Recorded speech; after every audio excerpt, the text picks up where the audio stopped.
আচ্ছা, সবাই ভালো আছো? জি স্যার। আমি আলহামদুলিল্লাহ ভালো আছি। প্রথমে আমাদের বিষয়গুলো দেখে নাও। আজকে আমাদের একাদশ শ্রেণীর ক্লাস, ব্যাকরণ ক্লাস হবে। সকাল 9টায় ক্লাস শুরু হলো। আজকে আলোচনার বিষয় কি? সমাস। সমাস। সমাসটা প্রথম থেকে না জানলে তোমরা বুঝবা না। এইজন্য আমরা শুরু থেকে শুরু করতেছি, হ্যাঁ? তাহলে সমাসের সংজ্ঞা আর কয়েকটা পরিভাষা আছে, এগুলো আমাদের জানতে হবে। তাহলে আমরা কি নিয়ে আলোচনা করবো আজকে?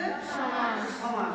তো সমাসের প্রথমে যদি সমাস সম্পর্কে তুমি ভালো আইডিয়া পেতে চাও, তো সমাসে তুমি নারী নক্ষত্র পর্যন্ত আমি তোমাদের পড়াবো। সবাই যদি ক্লাসটা করো মনোযোগ দিয়ে, তাহলে অনেক ভালো করতে পারবে। সমাস কিন্তু প্রত্যেকটা পরীক্ষাতে সমাসের প্রশ্ন হয়, সমাজ থেকে প্রশ্ন হয় প্রত্যেকটা পরীক্ষাতে, কোনো পরীক্ষায় মিস নাই, কোনো পরীক্ষায় মিস দেওয়া হয় না। সমাজ থেকে প্রত্যেকটা পরীক্ষাতে প্রশ্ন আসে। যেমন হচ্ছে তোমার যদি এরকম আসে, সমাজ কাকে বলে, কত প্রকার কি কি, এটাও আসতে পারে। সমাজের গুরুত্ব কি, প্রয়োজনীয়তা কি, এটাও আসতে পারে। এছাড়া তোমার সমাজ নির্ণয় আসে বেশিরভাগ ক্ষেত্রে, এটা মিস যায় না। প্রতি বছরই আসে সমাজ নির্ণয় করো, ঠিক আছে? 8টা শব্দ দেওয়া থাকবে, 5টা নির্ণয় করতে হবে। 5টা নির্ণয় করতে পারলে 5 এ 5 অঙ্কের মতো নাম্বার। খুব সহজেই তুমি এই ক্লাস পাইতে গেলে ব্যাকরণে যদি তুমি ভালো করো, ব্যাকরণে কিন্তু 30 এ 30 পাওয়া যায়। ব্যাকরণ অংশে ব্যাকরণ অংশের নম্বর কত? 30। 30 এর মধ্যে 30 পাওয়া যায়। একটু মনোযোগ দিয়ে খেয়াল করলে অল্প সময়ে এই 30 নাম্বার দেখার জন্য মাত্র 20 মিনিটে 30 নাম্বার আনসার করা যায়। কিন্তু এই 30 নাম্বারের জন্য অন্য দিক দিয়ে তুমি লিখতে চাও, অনেক টাইম লাগে, 1 ঘন্টা সময় লাগে 30 নাম্বার তুলতে গেলে। তাহলে এদিক দিয়ে আমাদের একটু সুবিধা। তাহলে আমরা প্রথমে সমাস সম্পর্কে যদি জানি, তাহলে প্রথমে সমাসের কিছু সংজ্ঞা, সমাসের সংজ্ঞা এবং এর কিছু পরিভাষা আছে, এগুলো জানতে হবে। এগুলো যদি না জানো, এগুলো না জানলে সমাস ভালো করে বুঝবা না। তাহলে আমরা প্রথমে সমাস জিনিসটা কি, কেউ একটু দাঁড়াই একটু পড়ো তো। তুমি দাঁড়াও, সংজ্ঞাটা পড়ো। সমাস শব্দটির অর্থ সংক্ষেপ, মিলন, একাধিক পদের একপদীয়করণ। বসো, তুমি বসো। তাহলে সমাস শব্দের অর্থ কি? সংক্ষেপ। সমাস শব্দের অর্থ কি? সংক্ষেপ।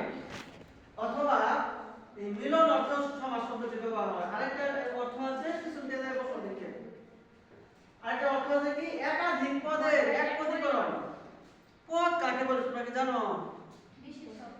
পদ কাকে বলে?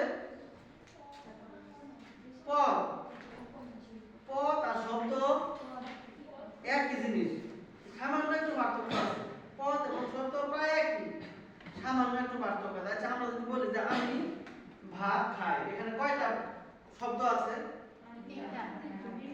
তাহলে এখানে পদ আছে 3টা। বুঝছো? শব্দ আর সমাসের শব্দ আর পদের পার্থক্যটা হলো এই জায়গায় তোমার কোন শব্দ যখন বাক্যে ব্যবহার হয় তখন সেটা হয়ে যায় পদ, যখন বাক্যে ব্যবহার হবে ওটা হবে পদ, ঠিক আছে? আর বাক্যে ব্যবহার না হলে সেটা শব্দ হয়, ঠিক আছে? সকল পদই শব্দ, কিন্তু সকল শব্দই পদ নয়। বুঝছো জিনিসটা? সকল শব্দই পদ, কিন্তু শব্দটা কখন বাক্যে ব্যবহৃত হইতে হবে, আর বাক্যে ব্যবহার না হলে সেটি শব্দ, ঠিক আছে? তাহলে আমরা এই বললাম যে একাধিক পদের একপদীকরণ। এই একাধিক পদের একপদীকরণ জিনিসটা কিভাবে? যেমন আমি বললাম যে সাহিত্য বিষয়ক যে সভা, এখানে কয়টা পদ আছে? 4টা পদ আছে না? 4টা পদ মিলে এখানে কি হলো? সাহিত্য সভা হয়েছে। এখন এই সাহিত্য সভা হলো, এটা কয়টা পদ এখানে?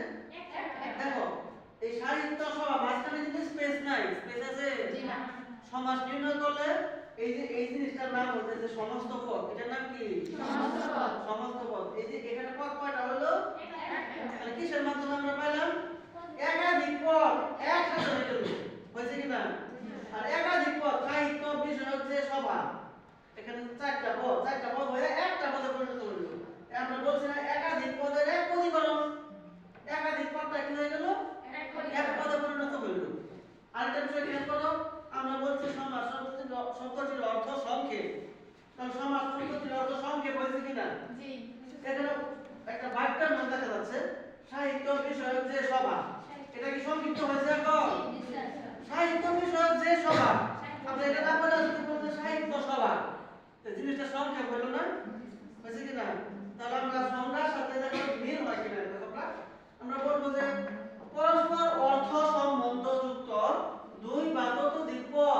মিলিত হয়ে এক পদে পরিণত হওয়াকে সমাস বলে। দেখো এই যে পরস্পর অর্থ সম্বন্ধ বিষয়টা এগুলোর সাথে একটা সম্পর্ক আছে বা সম্বন্ধ রয়েছে, হ্যাঁ, অর্থও রয়েছে।